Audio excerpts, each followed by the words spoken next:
Good afternoon, my dear students. Good afternoon, everyone. Yes. Okay. So, as you all know, we are on a verge of ending the entire syllabus of the 11th. Okay, entire syllabus मतलब जो आपके second semesters में है उतना. ठीक है. So, after completion of this, we'll go to the previous chapters also, which were completed in first semester. Okay. हाँ, तो ये लास्ट क्लास होगा जहाँ पे हम लोग डिस्क्रिप्शन ले रहे हैं न्यूरल कंट्रोल एंड कोऑर्डिनेशन का. यहाँ पे पूरा खत्म हो जाएगा. Okay, so tomorrow and after tomorrow you have the question and answer sessions of the chapter neural control and coordination and chemical control. Okay, all right, so without any further delay let's start the class then. तो यहाँ पे बेटा आपको पता है हम लोगों ने बहुत कुछ कॉन्सेप्ट्स किए थे. कंडक्शन ऑफ इम्पल्सेस किए थे. ठीक है, केमिकल सिनैप्स, इलेक्ट्रिकल सिनैप्स, इसको किए थे. तो अभी इसके आगे हमको बढ़ते जाना है और करते जाना है concepts. So before getting into the further concepts I want you to ask the question. Okay, so the question goes like this, which is showing on the screen. During conduction of nerve impulse, sodium moves into exoplasm, sodium moves out of exoplasm, potassium moves into exoplasm, calcium moves into exoplasm. ठीक है, तो ये आपके options हैं. I'll give you 20 seconds to answer the question. 20 second बहुत ज्यादा है अगर आपको ठीक से पता हो तो. कल अगर आपने मेरी क्लास ठीक से सुनी हो तो.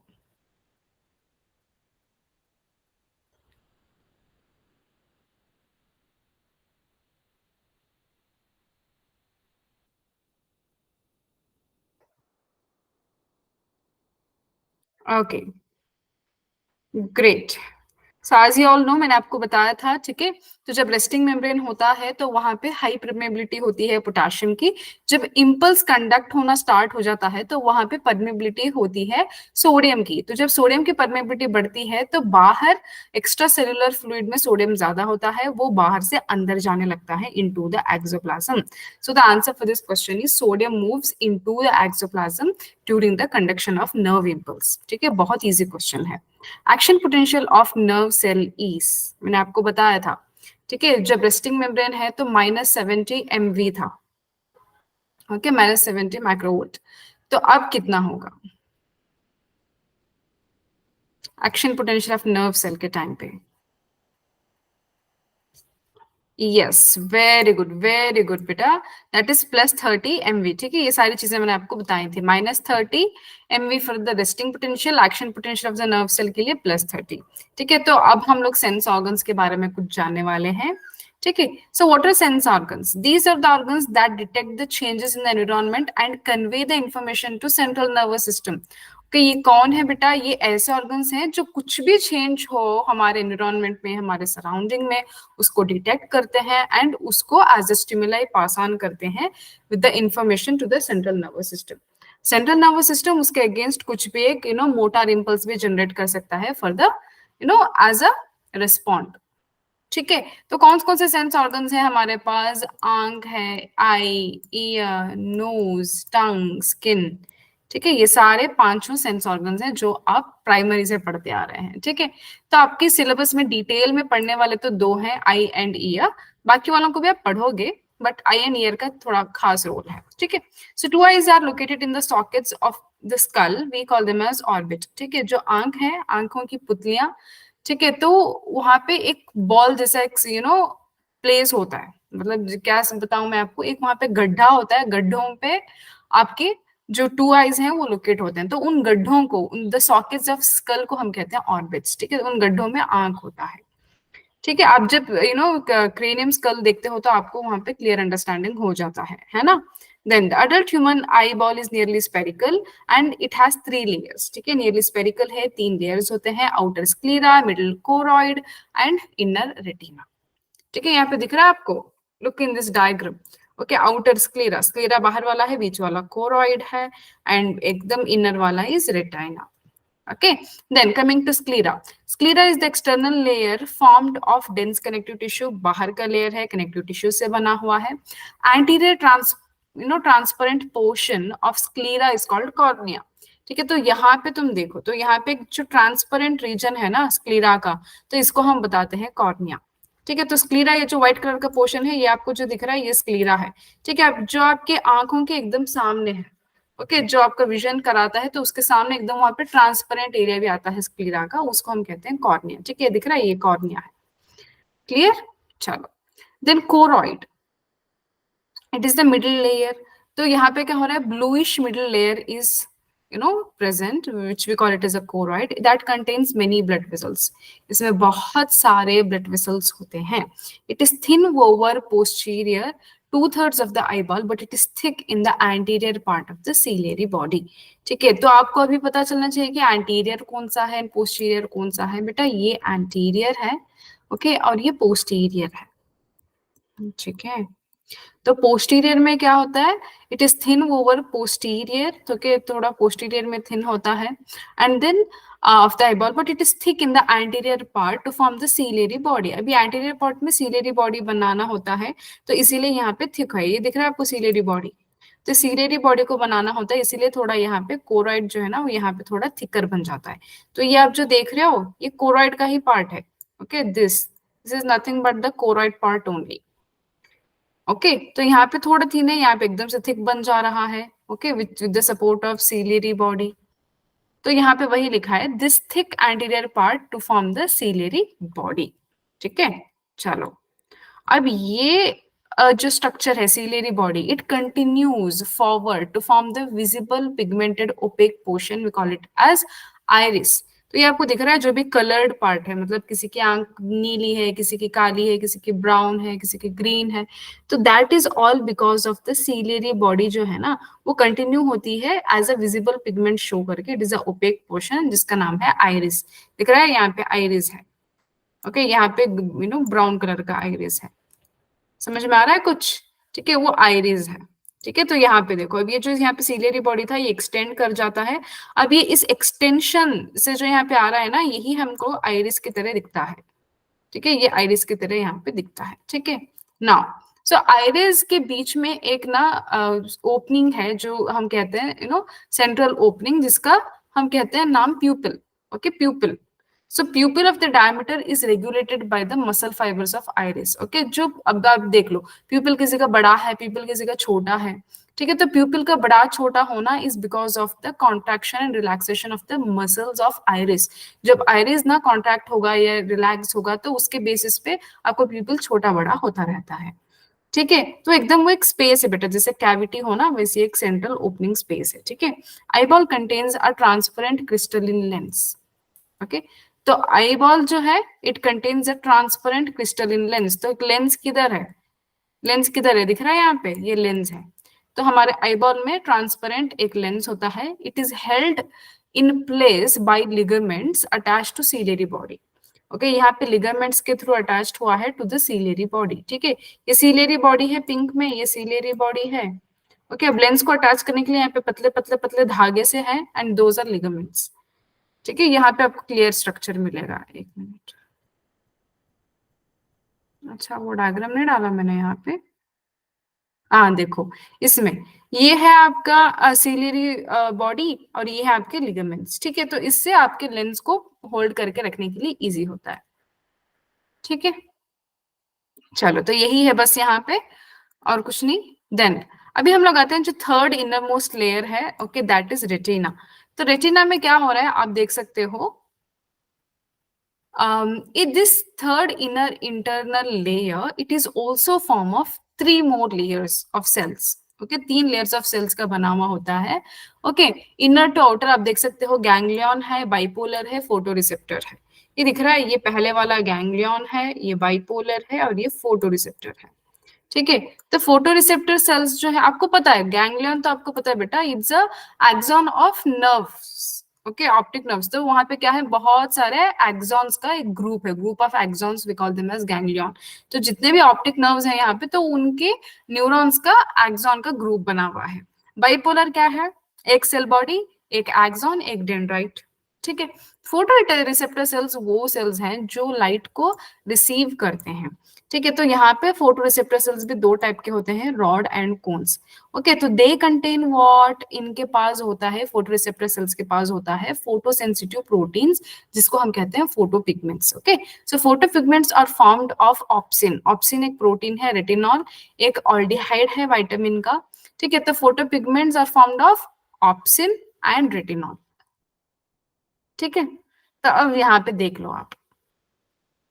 ओके, तो फोटो सेंसिटिव के जो सेल्स की बात कर रहे थे हम लोग, फोटो रिसेप्टर्स, उनमें पहला है कोन सेल। ओके, फिर हम रॉड सेल भी देखेंगे, पहले कोन सेल को देखते हैं। तो इनका फंक्शन क्या है बेटा? तो they give us the day light vision and colour vision, मतलब जो आप दिन में देखते हो सारी चीजें, और जो कलर, वो कलर आपके जो चीजें दिखते हैं, ओके, आप डिस्टिंग्विश कर सकते हो, कोई येलो है, कोई रेड है, कोई ब्लैक है, कोई ग्रीन है, ये सारा जो डिस्टिंग्विश है कलर का, vision, everything, that is because of cone cells. ठीक है, तो there are three types of cones containing photo pigments that respond. Okay, तो हमारे जो कोन सेल्स है ना, उसमें भी थ्री टाइप्स के कोन्स हैं। ठीक है, जो इन कलर्स के पिगमेंट्स को रेस्पॉन्ड करते हैं, जैसे रेड, ग्रीन, ब्लू। ओके, तो रेड लाइट को, ग्रीन लाइट को एंड देन ब्लू लाइट को ये रिस्पॉन्ड करते हैं। कौन? ये तीन टाइप के कोन्स। ठीक है, उसके बाद क्या होता है? The sensations of different colours are produced by the combination of these cones and the pigments. अब आप पूछोगे मैम रेड, ग्रीन, ब्लू तो ठीक है, अभी आप बताइए मुझे पिंक कलर दिखना है तो कैसा दिखेगा? बेटा, जो सेंसेशंस क्रिएट होते हैं ना डिफरेंट कलर्स के, ओके, तो उनका एक कॉम्बिनेशन बन जाता है। ओके, उस कॉम्बिनेशन से आपको डिफरेंट कलर के विजन दिखता है। ठीक है, with the help of photo pigments. ठीक है, तो ये तीन मेन टाइप्स ऑफ कोन्स हैं, तो इन के हेल्प से आपको हर कलर दिखेगा। ठीक है, अब यहाँ पे एक वेरी इंपॉर्टेंट पार्ट है जो आपको याद रखना है बिल्कुल अच्छे से। Okay, when cones are stimulated equally a sensation of white light is produced. ठीक है, ये देखो अभी जो ये कोन्स है ना, ये डिफरेंट डिफरेंट टाइप में, डिफरेंट डिफरेंट तरीके से वो स्टिम्युलेट होते हैं। ओके, अगर रेड स्टिम्युलेट हो गए तो उनके साथ साथ कोई और कलर्स हैं जो वो भी स्टिम्युलेट होते हैं। अगर ग्रीन है तो उनके साथ कुछ और भी होते हैं। बट पॉसिबिलिटी ये भी है, अगर इन तीनों कोन्स को, सारे कोन्स को आप इक्वली स्टिम्युलेट करोगे तो आपको क्या बनेगा? ओके, स्पेक्ट्रम नहीं दिखेगा, पूरा एक विजिबल लाइट दिखेगा। देखा, यहाँ पे भी फिजिक्स चल रही है। ठीक है, तो इसको हम कहते हैं sensation of white light. Okay, तो पूरा हमको व्हाइट लाइट दिखेगा, एकदम से ब्लर दिखेगा। ठीक है, आप मतलब देखो कोई भी एक एकदम से लाइट को देख लो। ओके, ताजी जो ब्राइट लाइट आती है वहां पे देख लो, तो एकदम आपके सामने पूरा एकदम ऐसा लगे कि हाँ भाई कुछ डिस्टिंग्विश ही नहीं हो पा रहा है ना, तो ऐसे कुछ चीजें होती हैं। चलो, तो अब आप देखोगे दूसरा type of photo receptor cell, that is rod cell. तो इनका फंक्शन क्या है? लाइट, जो कौन सेल डे लाइट का विजन दे रहे थे, और ये जो रॉड सेल्स हैं ट्वी लाइट का विजन देते हैं, मतलब रात का विजन। ओके, रात में भी आपको दिखता है ना, ऐसा नहीं कि बिल्कुल ही नहीं दिखता, रात में भी आपको फील होता है लाइट। ओके, आपको लगता है कि हाँ भाई यहाँ पे ये है, वहां पे वो है, इधर ये चीज है, वो चीज है। ठीक है, सारी चीज कौन करवाता है? Rod cell. They contain a purplish red protein जिसका नाम है रोडोप्सिन। तो विजुअली देखो बेटा, ये है तो पर्पलिश रेड प्रोटीन, लेकिन विजुअल जब आप इसको देखते हो तो ये पर्पल ही दिखता है। ठीक है, it contains a derivative of vitamin ए। देखा विटामिन ए का कितना बड़ा रोल है, इसीलिए आपको बोलते हैं कि गाजर अच्छे से खाओ। क्यों? क्योंकि गाजर में भर भर के विटामिन ए होता है। ठीक है, तो अब जिन बच्चों को रात में बिल्कुल ही नहीं दिखता उनको हम कहते हैं night blindness. So that is the eye disorder due to the deficiency of vitamin A.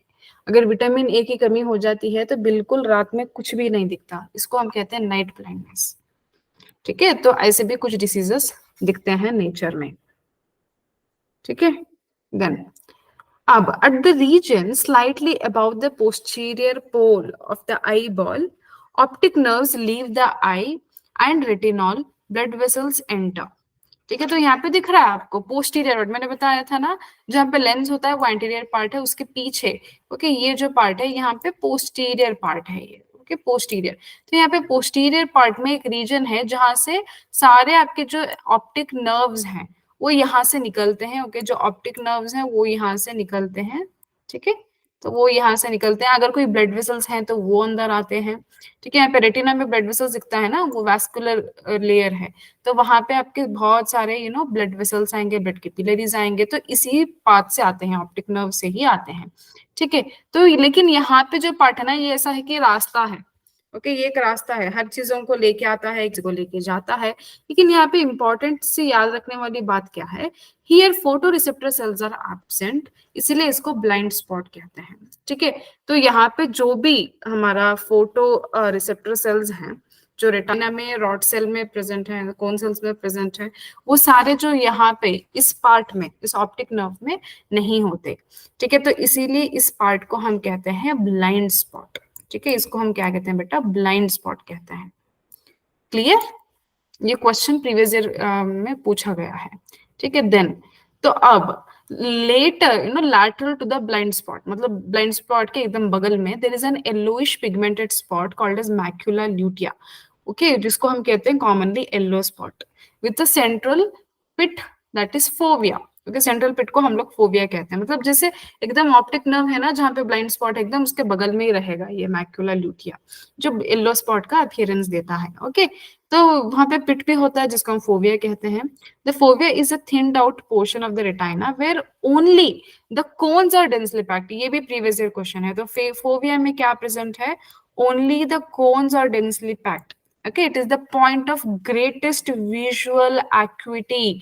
Okay, अब देखो, अब आपको बताती हूँ मैं, जिन लोगों को बिल्कुल चश्मे की जरूरत नहीं है, बिल्कुल लेंस की जरूरत नहीं है, कॉन्टेक्ट लेंस की जरूरत नहीं है, मतलब एकदम एकदम चकाचक उनको दिख रहा है, तो इसका मतलब क्या है, जो भी उनके आई में वहां पे रिफ्रैक्शन हो रहा है लाइट का, तो वो क्या हो रहा है, आके इसी पॉइंट पे पड़ रहा है। अगर येलो स्पॉट में आके वहां पे रिफ्लेक्शन हो रही है, तो इसका मतलब क्या है, इसका रेजोल्यूशन, इसका आंख का बहुत अच्छा है। अगर इस येलो स्पॉट के कहीं तो आगे या कहीं तो पीछे रुक रही है, आ रही है, तो इसका मतलब आपको शॉर्ट साइटेडनेस है, लॉन्ग साइटेडनेस है, तो यहाँ पे चश्मा पड़ जाता है। ठीक है, तो perfect resolution, greatest visual resolution आपको कब पड़ेगा, जब जो वो रिफ्रैक्शन आता है लाइट का, वो आके आपके येलो स्पॉट में पड़े। ठीक है, इन द मैक्यूला ल्यूटिया। ठीक है, वो आपको देती है perfect resolution. Then the space between the cornea and the lens is called aqueous chamber. ठीक है, अब ये लेंस है, अब यहाँ पे कॉर्निया है, तो इसके बीच में जो यहाँ पे जितना भी पार्ट है, ठीक है, ये क्या है, यहाँ पे पूरा प्रेजेंट होता है फ्लूइड, एक्वियस ह्यूमर कहते हैं उसको, that is a watery fluid. तो इस चेम्बर को, अगर वाटर टाइप कंटेंट को ये जमा के रखता है, तो इसका नाम है aqueous chamber. It contains aqueous humour. Humour is a fluid. ठीक है, अब space between the lens and the retina, इसको हम कहते हैं विट्रियस चेम्बर, क्योंकि विट्रियस ह्यूमर को रखता है, यहाँ पे एक्वियस ह्यूमर को रखता है, ये विट्रियस ह्यूमर को रखता है, इसीलिए विट्रियस चेम्बर। ठीक है, अब ये जो फ्लूइड है, ये ट्रांसपेरेंट जेल लाइक फ्लूइड है। ओके, विट्रियस का मतलब जेल, ओके, एक्वियस मतलब फ्लूइड, वाटरी फ्लूइड। ठीक है, तो ये चीजें भी आपको पता होनी चाहिए ना। अब मैकेनिज्म ऑफ विजन देखते हैं हम लोग, क्या होता है। ठीक है, देखो, light reflected from the object, यहाँ पे कोई ऑब्जेक्ट है समझ लो। ओके, हमने कोई डिब्बा रखा है, इस आदमी को देख लो। ओके, तो लाइट इस आदमी से निकल रही है ना, ये भी क्या होगी, ये जो लाइट रिफ्लेक्ट हुई है ऑब्जेक्ट से, ये आपके आई में एंटर करेगी। ओके, सो अब ये क्या करेगी, enter the I through the cornea. ये कॉर्निया है एंड देन लेंस है। ठीक है, तो यहाँ से एंटर करेगी। अब ये एंटर करने के बाद ये क्या करती है, जो रेटिना है, इंटरनल लेयर ऑफ द आई, उस पे फोकस करती है। ठीक है, तो यहाँ पे दिख रहा है, यहाँ पे हो रहा है चीजें, तो यहाँ पे देखो, ये सारी चीजें यहाँ पे फोकस हो रही हैं। ओके, फोकस हो रही हैं। तो ये फोकस होने से क्या होता है, जो मैंने आपको बताया था रेटिनॉल में, ओके, तो डिसोसिएशन ऑफ रेटिनॉल होता है ऑप्सिन से। ओके, तो मैंने आपको बताया था, है ना, जो फोटोरिसेप्टर सेल्स हैं, वहां पे कुछ प्रोटीन होता है, कुछ आल्डिहाइड होता है। ठीक है, तो वहां पे क्या होगा, जब रेटिना पे पड़ता है, तो डिसोसिएशन ऑफ रेटिनॉल होता है फ्रॉम ऑप्सिन। जब रेटिनॉल का डिसोसिएशन होता है, तो इससे क्या होगा, जो मेम्ब्रेन की परमेबिलिटी है, रेटिना के मेम्ब्रेन की परमेबिलिटी है, वो बदल जाती है। ओके, जब मेम्ब्रेन की परमेबिलिटी बदल जाती है, तो इससे क्या होगा, पोटेंशियल जनरेट होता है यहाँ पे। Okay, generates potential difference in photoreceptor sales. ठीक है, मतलब यहाँ पे इंपल्स जनरेट हो रहा है इन द फोटोरिसेप्टर सेल्स। तो फोटोरिसेप्टर सेल्स कौन है, रॉड एंड कोन्स हैं, आपको तो पता ही है। तो यहाँ पे इंपल्स जनरेट हो गया। तो अब ये जो जनरेट हुआ है इम्पल्स, ये अब क्या करेगा? Okay, generates action potential in the ganglion cell through the bipolar cells. Okay, photo receptor cells थे, फोटो रिसेप्टर सेल्स ने एक्टिवेट कर लिया, इम्पल्स को जनरेट कर लिया। अब ये जाएगा बाइपोलर में, बाइपोलर से गैंग्लियन में, ठीक है। तो ऐसे करके इम्पल्स जो है वो ट्रांसमिट होती है from the photo receptor to the optic nerve. ये ऑप्टिक नर्व दिख रही है यहाँ पे, ऑप्टिक नर्व के थ्रू फिर वो चले जाएगी, जो भी इम्पल्स जनरेट हुए हैं वो कहाँ पे जाएगी? To the visual cortex, to the brain. Okay, brain में जाती है। अब इम्पल्सेस ब्रेन में जाके एनालाइज होती हैं। Okay, the image is recognised based on memory and experience, ठीक है। तो एनालाइज होती है, फिर वो चीजें हमको दिखती हैं एज अ विजन। लेकिन जब ये ब्रेन में जाती हैं तो वहां पे एनालाइजेशन भी होती है कि हाँ भाई, पहले ये मेमोरी मुझे मिली थी क्या, पहले ये मुझे एक्सपीरियंस हुआ था क्या, तो ये सारी चीजें भी वहां पे एनालाइज होती हैं। तो इससे अल्टीमेटली हमको क्या मिलता है? विजन मिलता है, ठीक है। तो आपको दिखाई देता है कि हाँ भाई, ये जो बंदा है इसने साइकिल पे बैठा है, साइकिल को चला रहा है, ठीक है। बहुत सिंपल सी चीज है, क्लियर? तो ये है मैकेनिज्म ऑफ विजन, ठीक है। चलो, in human eye the blind spot contains, okay, जो ब्लाइंड स्पॉट होता है उस पे क्या होता है? Rods, cones, both rods and cones, neither rods and cones, ठीक है। तो answer for this question is D. Okay, D is the answer for this question. मतलब ब्लाइंड स्पॉट में ना रॉड्स होते हैं ना कोन्स होते हैं, ओके, दोनों ही नहीं होते, इसलिए तो उसको ब्लाइंड स्पॉट कहा गया है, वहां पे फोटो रिसेप्टर सेल्स नहीं होते, ठीक है। अभी हम लोग आते हैं sense organ number 2, that is year. तो ईयर में क्या पढ़ना है आपको? तो ये जो ईयर है ना, ये किस लिए जरूरी है? सुनने के लिए और बैलेंसिंग के लिए। ओके, आपकी बॉडी जो बैलेंस करती है उसके लिए भी आपको बहुत जरूरी है बेटा। ओके, तो इसमें 3 डिविजन्स होते हैं। Okay, it has 3 divisions. Okay, external ear, middle ear, inner ear. क्या क्या आपको मिल रहा है? External ear, middle ear and inner ear, ठीक है। चलो, तो अभी एक्सटर्नल ईयर में क्या देखेंगे आप? Okay, it consist of pinna, that is ear lobe. ये दिख रहा है, ये पिन्ना है, ईयर लोब है। ओके, तो ये एक एक्सटर्नल ईयर में आएगा। इसके अलावा ऑडिटरी कैनाल, या फिर आप कह सकते हो ईयर कैनाल, ठीक है। यहाँ पे दिख रहा है external auditory canal, auditory meatus, ठीक है। तो ऑडिटरी मीटर्स बेटा, कोई भी अगर एक ओपनिंग है, ठीक है, तो उसको हम कहते हैं ऑडिटरी मीटर्स। तो ये ऑडिटरी मीटर्स है, ठीक है। ये जो पार्ट दिख रहा है ये ऑडिटरी मीटर्स है। तो यहाँ से ये कहाँ पे एंटर होगा? टू द ऑडिटरी कैनाल में एंटर होता है। Okay, eight the opening of the auditory canal here is seen, ठीक है। तो यहाँ पे हेयर भी आपको दिख सकते हैं। ओके, तो यहाँ पे आपको थोड़े बहुत हेयर भी दिखते हैं, ठीक है। यू कैन नोटिस, खुद के तो नहीं दिख सकते बट दूसरों के आप देख सकते हो, तो आपको क्लियरली आइडिया होगा, ठीक है। तो यहाँ पे हेयर भी विजिबल हो सकते हैं। ओके, तो यहाँ पे देखो, अब एक्सटर्नल ईयर में क्या है? पिन्ना है, दैट इज ईयर लोब, ठीक है। तो ईयर की ओपनिंग है ऑडिटरी मीटर्स। फिर उसके बाद वहां से आप देख सकते हो at the opening of ear canal hair are seen, ठीक है। देन ईयर कैनाल कंटेन्स, अब ये है आपका ear canal, okay, external auditory canal या फिर ईयर कैनाल, ठीक है। ये जो दिख रहा है यहाँ पे, यहाँ से यहाँ तक ये पूरा कैनाल है, ear canal. Okay, ear canal contains caruminous glands, modified sweat glands. They secrete wax, that is carumen. Okay, तो आपको पता होगा बेटा, यूजुअली हम लोग जब से छोटे थे तब से हमारे हाइजीन रूटीन में है, हाँ भाई, पानी नहाने के बाद ईयरबड्स लो, ईयर्स को क्लीन करो, ठीक है। क्यों? क्योंकि अंदर पे वहां पे ब्राउन कलर का वैक्स सेक्रेट किया जाता है।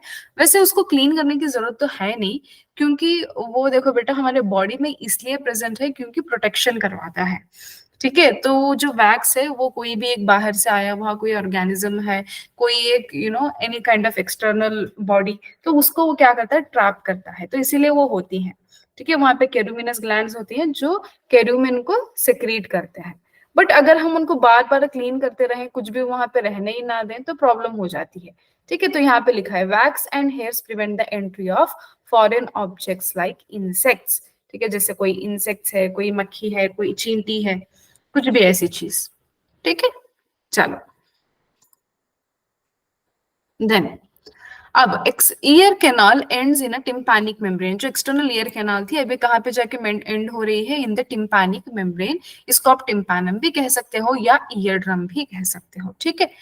अब it is a semi transparent membrane. ये जो मेम्ब्रेन है ये सेमी ट्रांसपेरेंट मेम्ब्रेन है, covered by a thin layer of skin on its outer surface and by mucus membrane on the inner surface. अंदर की तरफ म्यूकस मेम्ब्रेन भरा है, बाहर की तरफ थिन लेयर ऑफ स्किन है बस। ओके, बाहर की तरफ थिन लेयर ऑफ स्किन है एंड अंदर की तरफ म्यूकस मेम्ब्रेन है। ठीक है, इसका डिस्ट्रॉय नहीं होना चाहिए। अगर ये डिस्ट्रॉय हो गया तो आपको कुछ भी सुनाई नहीं देगा, वो तो पक्की बात है, लिख के रख लो तुम। ठीक है, तो इसीलिए बोलते हैं ना, एकदम ईयरबड डालते डालते तुम टिम्पैनिक टिम्पैनिक मेम्ब्रेन को कहीं ना डिस्ट्रॉय कर लो। तो इसलिए कहते हैं आपको कि हाँ भाई थोड़ा सतर्क रहो।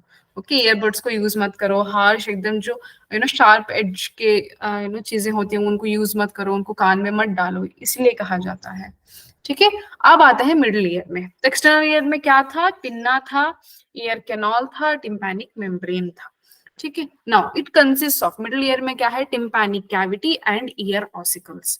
ठीक है, ईयर ऑसिकल्स हैं, ये जो ईयर ऑसिकल्स हैं ये हमारे बॉडी के सबसे छोटे बोन है। ठीक है, मिडिल ईयर में क्या दिख रहा है आपको? ये जो टिम्पैनिक कैविटी दिख रही है, ये जो पर्पल कलर में सारी टिम्पैनिक कैविटी है। तो इस टिम्पैनिक कैविटी में क्या है? ईयर ऑसिकल्स, 3 बोन्स हैं, 3 बोन्स होते हैं यहाँ पे। ठीक है, तो यहाँ पे देख लो अभी, tympanic cavity is an air filled space that separates the external and inner ear portions। मतलब ये ऐसा पोर्शन है जो बाहर का एक्सटर्नल एंड इनर ईयर को अलग रखती है। ठीक है, तो an auditory tube or an eustachian canal connects the middle ear to the pharynx। ठीक है, ये जो दिख रहा है आपको ऑडिटरी ट्यूब। ठीक है, तो अब ये जो ऑडिटरी ट्यूब है जिसका नाम है यूस्टेशियन कैनाल, ये कनेक्ट करता है मिडिल ईयर से to the pharynx. Okay, pharynx को कनेक्ट करता है।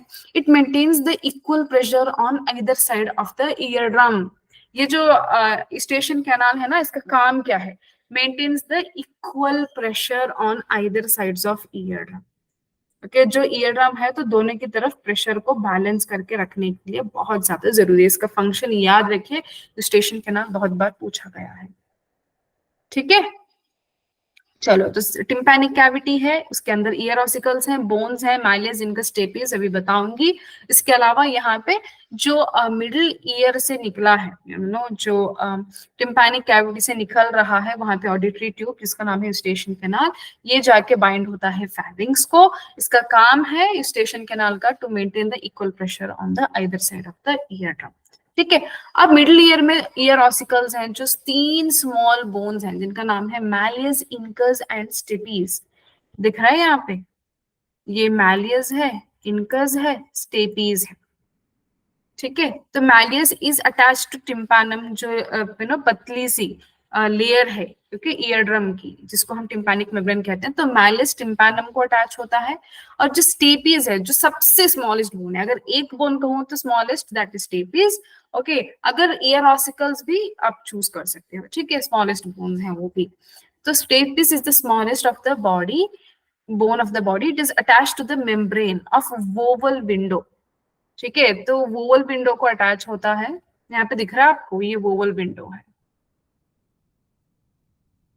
Okay, so this is attach to the membrane of oval window of inner ear. अब यहाँ से इनर ईयर की कहानी शुरू हो जाती है। ठीक है, तो अब यहाँ से इनर ईयर की कहानी शुरू होगी। तो अब ये जो हमारा स्टेपीज है, ये किसके साथ बाइंड करेगा?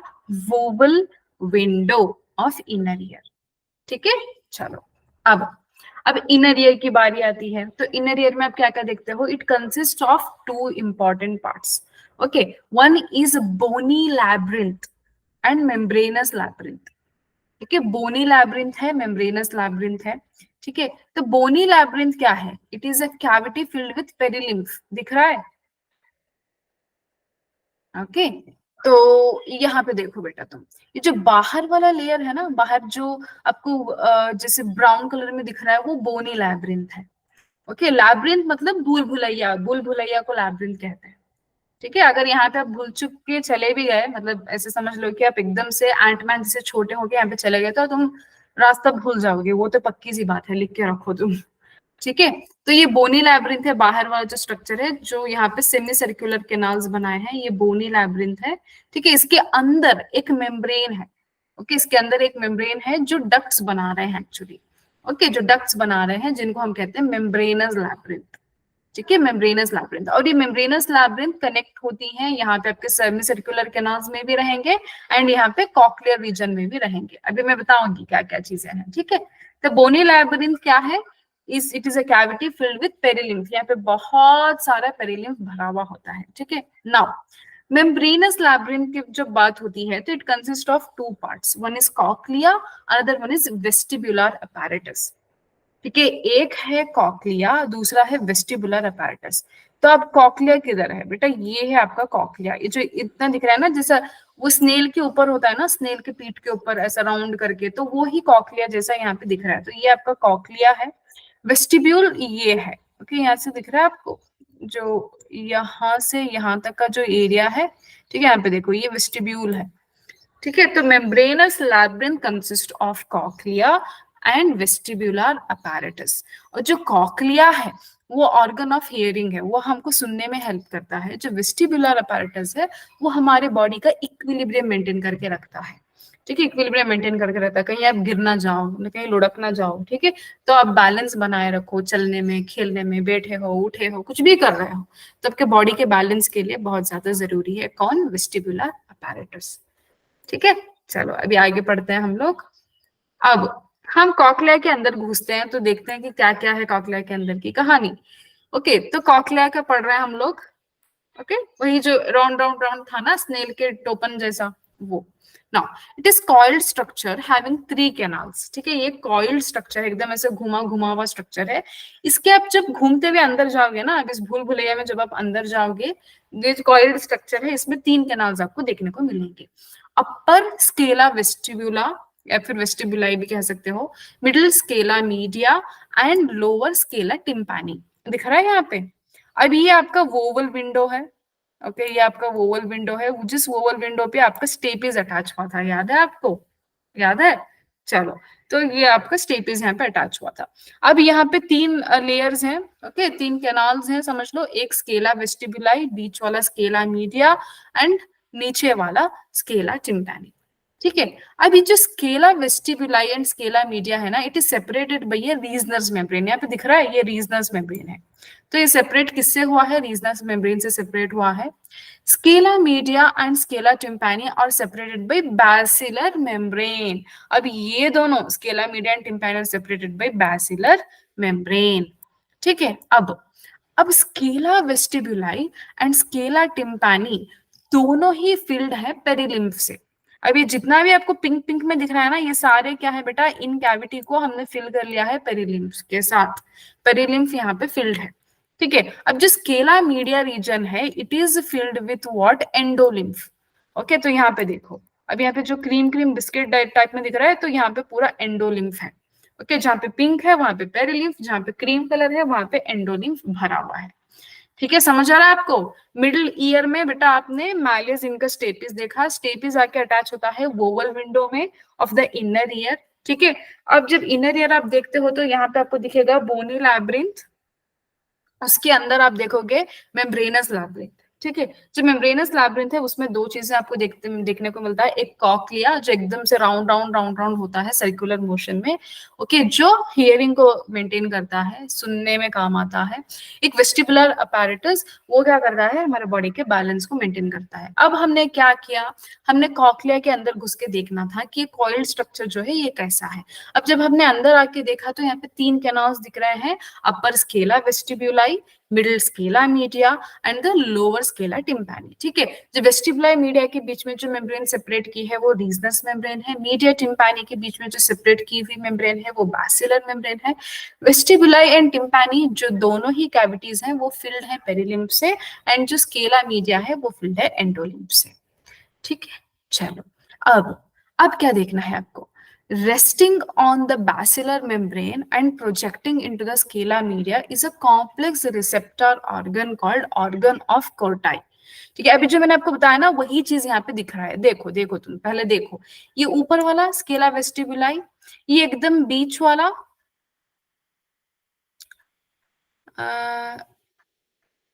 ठीक है, एकदम बीच वाला स्ट्रक्चर है। यहाँ पे रीजनस मेम्ब्रेन है जो इसने डिवाइड किया है, ठीक है, ये रीजनस मेम्ब्रेन है जो स्केला मीडिया, ये स्केला मीडिया है बीच वाला, ओके, एंड ये स्केला टिम्पैनी दिख रहा है, स्केला टिम्पैनी नीचे वाला, स्केला मीडिया बीच वाला, एंड ऊपर scala vestibuli. Scala vestibuli and scala tympani दोनों में कौन है, पेरिलिम्फ भरा हुआ है, इसीलिए यहाँ पे ब्लू कलर का स्ट्रक्चर दिख रहा है, पेरिलिम्फ इज इंडिकेटिंग ब्लू। ठीक है, और जो यहाँ पे स्केला मीडिया है वहां पे क्या है, एंडोलिम्फ भरा पड़ा है। ठीक है, अब देखो, अब ये जो ऊपर का Scala vestibuli and scala media के बीच वाला लेयर रीजनर्स मेम्ब्रेन है, और यहाँ पे स्केला टिम्पैनी एंड मीडिया के बीच में जो लेयर है ये है आपका बैसिलर मेम्ब्रेन। ठीक है, यहाँ पे बैसिलर मेम्ब्रेन है। अब resting on the basilar membrane and projecting into the scala media. ठीक है, यहाँ पे कुछ बैसल मेम्ब्रेन के ऊपर रेस्ट हुआ है, किसकी तरफ मूव करा हुआ है, किसकी तरफ डायरेक्शन दिखाया हुआ है, प्रोजेक्टिंग टूवर्ड्स और इनटू स्केला मीडिया। यहाँ पे कॉम्प्लेक्स रिसेप्टर ऑर्गन है जिसका नाम है ऑर्गन ऑफ कोर्टाई। ठीक है, तो ये आपको दिख रहा है ये सारी चीजें, तो ये क्या है, ये जो ग्रीन कलर में आप इंडिकेट हो रहा है ये ऑर्गन ऑफ कोर्टाई है। ठीक है, किसके ऊपर है, बेसिलर मेम्ब्रेन के ऊपर, कहाँ पे, किसकी तरफ मूव करा हुआ है, it is projecting into Scala media. ठीक है, नाउ इट कंसिस्ट ऑफ, अभी जो ऑर्गन ऑफ कोर्टाई है तो इसमें क्या क्या चीजें हैं, अब वो देखो तुम, एक सेकंड इसको हटा दूं मैं यहाँ पे, हाँ, ताकि आपको क्लियरली दिखे। हाँ, it consist of row of sensory hair cells. Okay, sensory hair cells होते हैं, एंड दोज हेयर को हम स्टीरियोसीलिया भी कह सकते हैं। okay, so of these cells project upward and lie in contact with the tectorial membrane। यहाँ पे दिख रही है पर्पल कलर में टेक्टोरियल मेम्ब्रेन, लाइट पर्पल, ये टेक्टोरियल मेम्ब्रेन है बेटा, और जो ग्रीन कलर में दिख रहा है वो आपकी सेंसरी हेयर सेल्स हैं। ठीक है, सेंसरी हेयर सेल्स हैं। तो अब क्या होगा, अब क्या होगा मैं अभी बताऊंगी ये। ठीक है, अब ये जो ग्रीन सेल्स हैं ये सेंसरी हेयर सेल्स हैं, या फिर स्टीरियोसीलिया आप कह सकते हो, projects and lie in contact with the tectorial membrane. ठीक है, अब आगे देखो तुम, इतना आपको पता चल गया ना। हाँ, अब यहाँ पे देखो, यहाँ पे देखा वो अपने वही स्ट्रक्चर दिखा रहा है आपको, सेम स्ट्रक्चर यहाँ पे भी दिख रहा है आपको। हाँ, इतना तो क्लियर हो गया है ना, इतना तो क्लियर हो गया। चलो अब हम लोग देखते हैं, कॉकलिया का तो खत्म हो गई कहानी, जो हियरिंग में हेल्प कर रही थी। ठीक है, तो अभी हम लोग वेस्टिबुलर अपैरेटस को देखते हैं बेटा। जो वहां पे हमने देखा ना, हेयर लाइक सीलिया जो था, अभी यहाँ पे जो स्टीरियोसीलिया था एंड इसके ऊपर टेक्टोरियल मेम्ब्रेन था, बेटा मैं आपको बताऊंगी ये इतना स्ट्रक्चर अभी तुम याद रखो, फंक्शन जब मैं बताऊंगी ना मैकेनिज्म ऑफ हियरिंग तब मैं आपको बताऊंगी। ठीक है, कैसे यहाँ पे इम्पल्सेस जाएंगे, टेक्टोरियल मेम्ब्रेन में जाएंगे, फिर कैसे कॉक्लियर नर्व के थ्रू ब्रेन पे जाएंगे, ये सारी चीजें मैं बताती हूँ, बट अभी तुम स्ट्रक्चर पे ध्यान दो। ठीक है, scala vestibuli, scala tympani, scala media होता है, स्केला मीडिया और टिम्पैनी के बीच में ऑर्गन ऑफ कोर्टाई होता है, वहां पे हेयर सेल्स प्रेजेंट हैं, सेंसरी हेयर सेल्स, उसके ऊपर एक मेम्ब्रेन है, टेक्टोरियल मेम्ब्रेन। इतना अभी के लिए याद रखो। ठीक है, अब हम देखते हैं वेस्टिबुलर अपैरेटस को। It consist of 3 semi circular canals. ठीक है, तो 3 सेमी सर्कुलर कैनाल्स हैं, कौन से हैं यहाँ पे देख लो। ओके, 1 2 3, 3 सेमी सर्कुलर कैनाल्स हैं। सेमी मतलब क्यों, क्योंकि आधे ही सर्कल हैं, पूरे सर्कल नहीं है। ओके, एंड ओटोलिथ ऑर्गन, इसके अलावा यहाँ पे एक ऑर्गन होता है जिसका नाम है ओटोलिथ ऑर्गन। ओके, चलो अभी मैं बताऊंगी, एक एक करके बताऊंगी, तुम थोड़ा धैर्य रखो बस। ठीक है, चलो। हाँ, तो बेटा वेस्टिबुलर ऑर्गन में, सॉरी वेस्टिबुलर अपैरेटस में क्या क्या देखने को मिल रहा है, 3 semi circular canals and the otolith organ. ठीक है, मैं आपको बताऊंगी ओटोलिथ ऑर्गन क्या चीज है। ठीक है, अब चलो, 2 semi circular canals are vertical and 1 is horizontal. ठीक है, यहाँ पे 3 है, उनमें 2 वर्टिकल है, एक हॉरिजॉन्टल है। Okay, so one end of each canal has a bulging called as ampulla. मतलब तीनों सेमी सर्कुलर रिंग्स के जो एंडिंग है वो एंड होते हैं एक स्ट्रक्चर में जिसका नाम है एम्पुला। दिख रहा है यहाँ पे, ये एम्पुला है, जहाँ पे पूरा बल्ज है, यहाँ पे ऐसे करके जो बल्ज है ये एम्पुला है। ठीक है, inside it is a lump called as crista ampullaris. Okay, जो सेमी सर्कुलर कैनॉल्स हैं वो जो एंड होते हैं एम्पुला में, तो इस एम्पुला के अंदर एक लंप होता है जिसका नाम है क्रिस्टा एम्पुलारिस। ठीक है, तो इसके अंदर क्या है बेटा, क्रिस्टा एम्पुलारिस है। ओके, तो अब क्या होगा, अब क्या होगा, यहाँ पे long cilia of cells of crista are group together in a bundle that makes the cupula. ठीक है, अब जो क्रिस्टा एम्पुलारिस था, ओके, जो क्रिस्टा एम्पुलारिस है यहाँ पे, इसको हमने बड़ा करके दिखाया। अब यहाँ पे आपको दिख रहा है ये क्रिस्टा एम्पुलारिस है, ओके, जो यहाँ पे है इसको हमने यहाँ पे बड़ा करके दिखा रहे हैं आपको, ये क्रिस्टा एम्पुलारिस को बड़ा करके दिखा रहे हैं, ठीक है। अब यहाँ पे बड़ा करके दिखा रहे हैं तो आपको क्या क्या दिख रहा है, लॉन्ग लॉन्ग सीरिया दिख रहे हैं, सीरिया ऑफ सेल्स, ओके। तो यहाँ पे दिख रहा है आपको हेयर बंडल्स हैं सारे, okay. Crista are group together in a bundle called cupula. ये जो सारे यहाँ पे लॉन्ग सीरिया ऑफ हेयर्स हैं जो क्रिस्टा के बने हैं, ये ग्रुप हो गए हैं एक बंडल में जिसका नाम है क्यूप्यूला, ठीक है। क्यूप्यूला में ये बंडल हो गए हैं, यहाँ पे दिख रहा है ये जो ब्लू कलर में दिख रहा है ना आपको, ये क्यूप्यूला है, इसको आपने याद रखना है, ठीक है। अभी आपकी जो स्क्रीन में दिखाया गया है आप इसको देखिए, मैं आपको 10 सेकंड का टाइम देती हूँ, आप थोड़ा इसको गौर करिए और रिवाइज करिए जो भी अभी मैंने बताया था वो।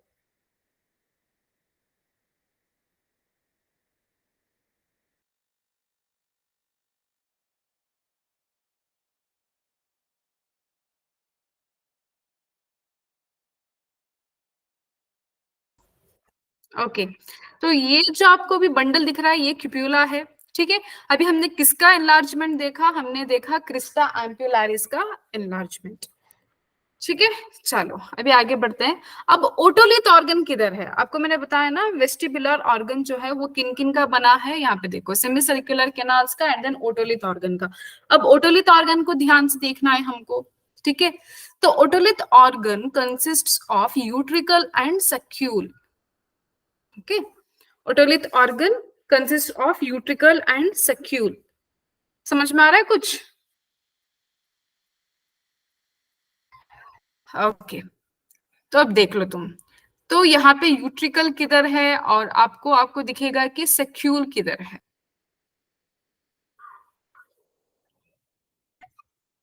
एक सेकेंड, मैंने यहाँ पे ड्राइंग डाली थी, हाँ यहाँ पे देखो, जो यूट्रिकल है ना ये क्या है, ये मतलब वही बॉल है, मतलब जो क्रिस्टा एम्पुलरिस है ना वही है, बस इसका नाम यूट्रिकल इसलिए है क्योंकि ये सेमी सर्कुलर कैनाल्स में आया है, ठीक है। सेमी सर्कुलर कैनाल्स के अंदर जो एम्पुला आ रहा है या फिर आप समझ लो क्रिस्टा एम्पुलारिस आ रहा है, उसका नाम हमने यूट्रिकल रख दिया, और जो क्रिस्टा एम्पुलारिस कॉक्लिया की तरफ जा रहा है उसका नाम हमने रख दिया सैक्यूल, ओके। तो यहाँ पे आपको क्या क्या याद रखना है, यूट्रिकल एंड सैक्यूल, यूट्रिकल जो सेमी सर्कुलर कैनाल्स में आ रहे हैं एंड सैक्यूल जो कॉक्लिया की तरफ आ रहा है। चीज क्या है वो, ओके, वो तो है क्रिस्टा एम्पुलारिस ही है, ओके, क्रिस्टा एम्पुलारिस ही है, क्रिस्टा एम्पुलारिस जैसा ही एक स्ट्रक्चर है, ठीक है, वैसा ही एक स्ट्रक्चर है, लेकिन यहाँ पे कुछ चेंजेस रहेगा, अभी मैं बताऊंगी क्या चेंजेस रहेगा, ठीक है। चलो, तब ये जो ओटोलिथ ऑर्गन है it consist of utricle and saccule, ठीक है। Utricle and saccule have a projecting ridge called macula. अब इनसे एक रिच प्रोजेक्ट होता है जिसका नाम है मैक्यूला। क्रिस्टा एंड मैक्यूला और स्पेसिफिक रिसेप्टर्स, ठीक है। तो क्रिस्टा किधर दिख रहा है आपको, यहाँ पे, okay, look at this is crista, okay, and this is macula, ठीक है। तो क्रिस्टा मैक्यूला और specific receptors which contain sensory hair cells, यहाँ पे दिख रहा है आपको, ये सेंसरी हेयर सेल्स हैं सारे, यहाँ पे भी देख लो। हेयर सेल्स हमने अभी कहा था ना पिछली स्लाइड में भी कहा था, जहाँ पे ऑर्गन ऑफ ऑर्टाई पढ़ रहे थे, वहां पे भी स्टीरियोसीलिया है, वहां पे भी हेयर सेल्स हैं, तो सेम टाइप के हेयर सेल्स यहाँ पे भी प्रेजेंट है, सेम टाइप का स्टीरियोसीलिया यहाँ पे भी प्रेजेंट है, ठीक है, यहाँ पे भी प्रेजेंट है वो, ओके। तो utricle and saccule have a projecting ridge जिसको हमने कहा मैक्यूला, ओके। तो मैक्यूला कहा, अब जो क्रिस्टा एंड मैक्यूला है ये दोनों स्पेसिफिक रिसेप्टर्स हैं which contain sensory hair cells, ठीक है, sensory hair cells, and they are responsible for equilibrium and posture of body, ठीक है, equilibrium and posture of body के लिए बहुत ज्यादा जरूरी है, ठीक है। चलो, अब इतना आपको स्ट्रक्चर के बारे में पता चल गई कहानी, ठीक है। थोड़ा स्ट्रक्चर आपको डिफिकल्ट लग सकता है लेकिन इतना भी डिफिकल्ट नहीं है, बस थोड़ा आपको ध्यान लगा के पढ़ने की जरूरत है, ठीक है। नाउ मैकेनिज्म ऑफ हियरिंग पे आते हैं हम लोग अभी, ठीक है। तो कैसा मैकेनिज्म होता है हियरिंग का, जो पिन्ना है वो कलेक्ट करता है साउंड वेव्स को, ओके, जो भी आपके एटमॉस्फेयर में आवाजें आ रही हैं वो सारे साउंड वेव्स के थ्रू ट्रैवल करेंगी, इतनी तो फिजिक्स आपको पता है। सारे वेव्स रीच करती हैं टिम्पैनिक मेम्ब्रेन में, ठीक है। सो वेव्स रीच कहाँ पे, टिम्पैनिक मेम्ब्रेन एंड विया एयर कैनाल से अंदर आएंगे टू द टिम्पैनिक मेम्ब्रेन। ठीक है, तो टिम्पैनिक मेम्ब्रेन क्या करेगा, अभी वाइब्रेट करेगा, जो वाइब्रेशंस है वो ट्रांसमिट होंगे टू ईयर ऑसिकल्स। ओके, जो हमारे स्मॉलेस्ट बोन्स है वहां पे ट्रांसमिट होंगे वाइब्रेशंस। ओके, जहां पे मैलियस, इनकस एंड स्टेपीज है। ठीक है, अब यहां से ईयर ऑसिकल्स से ये जाएंगे वोवल विंडो में। आपको बताया था ना, जो स्टेपीज है वो वोवल विंडो को ज्वाइन करता है, यहाँ पे देखो। ठीक है, ये वोवल विंडो है। ठीक है, यहाँ पे जाके ज्वाइन करता है। क्लियर। अब ये जाएगा कॉक्लियर रीजन में। अब ये जाएगा कॉक्लियर रीजन में। बेटा आपके कॉक्लिया में हमने बताया था 3 कैनाल्स होते हैं। Okay, scala tympani, scala vestibuli and scala media. ठीक है, अब ये जो वोवल विंडो है ये कहाँ पे ज्वाइन होगा, स्केला वेस्टिबुलाई में जाके ज्वाइन हो जाएगा। ठीक है, यहाँ पे देख लो वोवल विंडो। अभी उसके अंदर पेरिलिम्फ है in the vestibular canal that vibrates. ठीक है, तो यहाँ पे स्केला वेस्टिबुलाई में पेरिलिम्फ है, वो वाइब्रेट होगा। ठीक है, तो वाइब्रेशंस रीच द स्केला टिम्पैनी। अब ये जो वाइब्रेशंस हैं, ओके, वेस्टिबुलाई से निकल के सर्कल मार के स्केला टिम्पैनी में जाएंगे। ठीक है, tympani and force the basilar membrane to vibrate.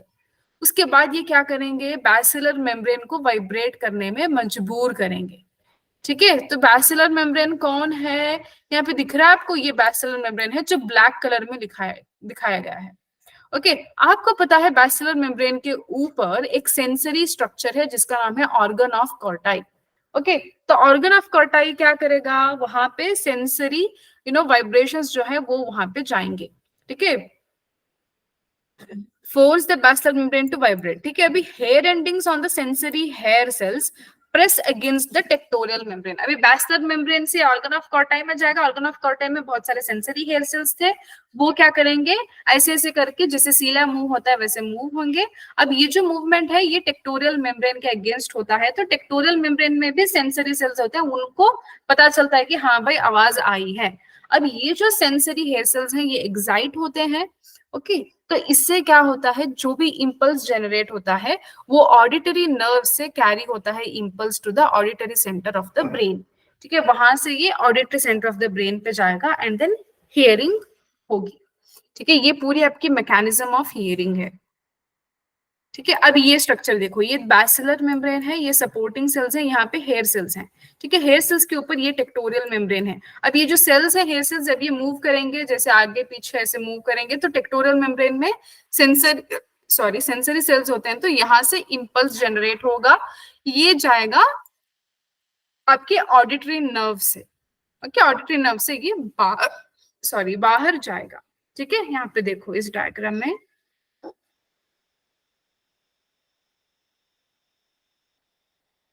हाँ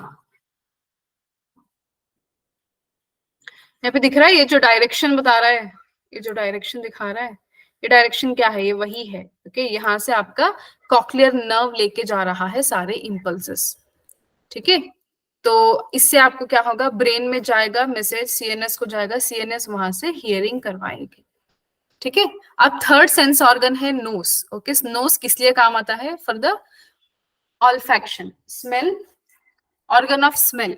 ठीक है, तो ऑल फैक्ट्री, अब जहां पे भी वर्ड सुनते हो, ऑल फैक्शन सुनते हो, that is organ of smell. ठीक है, it contains mucus coated receptors. ठीक है, जो हमारी नोज होती है वहां पे क्या होता है बेटा, बहुत सारे म्यूकस कोटेड रिसेप्टर्स होते हैं। Okay, so all factory receptors कहते हैं उनको, made up of all factory epithelium.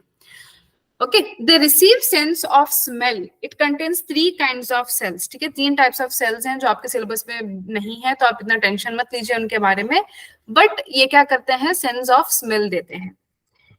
ठीक है, तो जो भी यहाँ पे बन रहा है, घर में कुछ पक रहा है, तो हमको स्मेल आ जाती है ना सबसे पहले, हाँ भाई दाल पक रही है, हाँ भाई बिरयानी बन रही है। ठीक है, this is because of this olfactory receptors which are present on the nose. ठीक है, यहाँ पे दिख रहा है ये olfactory nerves हैं, यहाँ पे ऊपर होते हैं। Then the neurons of olfactory epithelium extend from the outside environment directly into the pair of broad bean-shaped organs called as olfactory bulb. ठीक है, तो ये डायरेक्टली यहाँ पे जो यहाँ पे है ना olfactory nerve, यहाँ से यहाँ पे ऊपर आप देखोगे तो यहाँ पे olfactory bulb दिखेगा। यहाँ पे देखो, यहाँ पे नीचे nerves होंगे, तो नर्व से सीधा कहाँ पे जाएगा, olfactory bulb. These are extensions of the brain's limbic system. आपको पता है ब्रेन का इमोशनल ब्रेन मैंने बताया था, ओके, इमोशनल ब्रेन जहाँ पे हिप्पोकैम्पस आया था, ठीक है, बाकी सारी चीजें आई थी। Okay, what they did, they try to remember, memory याद रखने के लिए। अगर कोई भी आपने एक स्मेल कभी देखी है तो पता नहीं कितने साल बाद भी आपको स्मेल का रिकग्निशन होता है। तो ये सारी चीजें, ठीक है, तो जिसको हम कहते हैं लिम्बिक सिस्टम, वहां पे यहाँ पे होता है extension. Okay, so these are the extensions of the brain's limbic system. कौन, ऑल्फैक्टरी बल्ब। ऑल्फैक्टरी बल्ब को कौन देता है message, it will be given by this olfactory nerves which are present in the nasal chamber, ठीक है। Then tongue, organ of taste या फिर गस्टेशन, okay, गस्टेशन भी कह लो या फिर ऑर्गन ऑफ टेस्ट भी कह सकते हैं इसको, ठीक है। सो 4 प्राइमरी टेस्ट हमको मिलते हैं, हम बीइंग अ ह्यूमंस हम 4 चीजों का टेस्ट कर सकते हैं, एक स्वीट, एक सॉल्ट, सावर एंड बिटर, ठीक है। खट्टा पता चलता है, मीठा पता चलता है, नमकीन एंड कड़वा, ठीक है। देन टेस्ट बड्स में यहाँ पे क्या होते हैं, taste buds presents 2 types of structures, okay, one is gustato receptors, दूसरा सपोर्टिंग सेल्स, ओके, एक गस्टैटो रिसेप्टर्स हैं, दूसरा supporting cells. These are seen around the bases of taste papillae, ठीक है, यहाँ पे दिख रहा है, ये फिलीफॉर्म पैपिल्ले है, ये फिनो फंगीफॉर्म पैपिल्ले हैं, ठीक है। तो ऐसे करके बहुत सारे हमारे पास टेस्ट पैपिलेज होते हैं। यहाँ पे देखो सर्कमवैलेट पैपिले जो थोड़े बड़े होते हैं, ओके। यहाँ पे गस्टेटरी हेयर दिख रहा है, ओके, गस्टेटरी हेयर है, यहाँ पे टेस्ट पोर है, बेसल सेल है, and there are so many other cells. See यहाँ पे गस्टेटरी रिसेप्टर सेल्स, ठीक है, गस्टेटरी रिसेप्टर सेल्स। तो यहाँ पे क्या होता है, जब आप कोई भी चीज खाते हो तो ये क्या करेंगे, जो गस्टेटरी रिसेप्टर सेल्स हैं वो टेस्ट को एज अ इम्पल्स लेते हैं अपने बॉडी में, ठीक है, एज ए इम्पल्स लेते हैं। बट ये प्रॉब्लम क्या है, यहाँ पे ये पूरा इलेक्ट्रिकल नहीं है, ये केमिकल रिसेप्टर्स हैं, ठीक है। जो नोज एंड टंग में आता है ना, ये केमिकल रिसेप्टर्स। तो यहाँ पे देखो, nose and tongue are chemo receptors, they detect the dissolved chemicals, the senses of taste and smell are functionally similar and interrelated. Okay, the brain integrates different input from taste buds and a complex flavor is perceived. ठीक है, हमारा जो brain है वो integrate करता है in different different input को, taste buds को, स्मेल को, कॉम्प्लेक्स फ्लेवर को। इससे हमको आता है कि हाँ भाई ये इसका टेस्ट है, ऐसे समझ आता है, ठीक है। ये बहुत ज्यादा कॉम्प्लेक्स चीज भी है, समझाने को आपके सिलेबस में है नहीं, बट आप इतना बेसिकली जान लीजिए तो काफी हो जाएगा, ठीक है। गस्टेशन याद रखिए, 12th में जाके आप और एक वर्ड पढ़ोगे जेस्टेशन, उसको गस्टेशन में कंफ्यूज नहीं करना। Gestation is the 9 month period of pregnancy, पूरा 9 महीना जो फीटल डेवलपमेंट होता है इन अ वुमेन्स बॉडी वूम, वो है जेस्टेशन, ये गस्टेशन है, okay, that is the organ of taste. Okay, skin, okay, यहाँ पे स्किन की बात आप की जाए तो स्किन क्या है, लार्जेस्ट सेंस ऑर्गन है, इट कंटेन्स रिसेप्टर्स। इसके पास भी रिसेप्टर्स होते हैं, किसके लिए, फॉर हीट होते हैं, कोल्ड के लिए होते हैं, touch, pain, pleasure, everything, okay. So आप जो भी आपको कोई भी मारे तो आपको पता चलता है स्किन में। अगर गर्म तवा आपको लग जाए तो पता चलता है कि हाँ भाई हाथ जल गया। आइस पकड़ रहे हो, ठंडी चीज है, कोई आपको प्रेशर डाल रहा है आपकी स्किन पे, सब चीज पता चलती है। क्यों, क्योंकि आपकी स्किन के ऊपर बहुत सारे रिसेप्टर्स होते हैं जो स्टिमुलाई को रिसीव करते हैं, ठीक है। तो अभी यहाँ पे क्वेश्चन है, क्वेश्चन को सॉल्व करके क्लास को खत्म करते हैं। The neuron, the dash neuron receives the signals from sensory organ and transmit the impulse via dorsal nerve root into dash, and the dash neuron carries the signals from CNS to the dash, ठीक है। यहाँ पे आपको 4 चीजों का fill in the blanks है वो करना है, ठीक है। तो टाइम लीजिए, थोड़ा टाइम लीजिए कि आप कर सकते हैं। तो बेटा हमने क्लास को खत्म कर ली है, सारी चीजें खत्म हो गई हैं। कल की क्लास में क्वेश्चन एंड आंसर्स का डिस्कशन होगा, ठीक है, Q&A सेशन होगा, ठीक है, क्लियर। कुछ डाउट है तो आप बता सकते हैं। एफरेंट, ओके, तो यहाँ पे CNS, तो आप इन दोनों को तो डायरेक्टली आप एलिमिनेट कर सकते हो, ओके। तो यहाँ पे इफेरेंट न्यूरॉन ये लेके जाएगा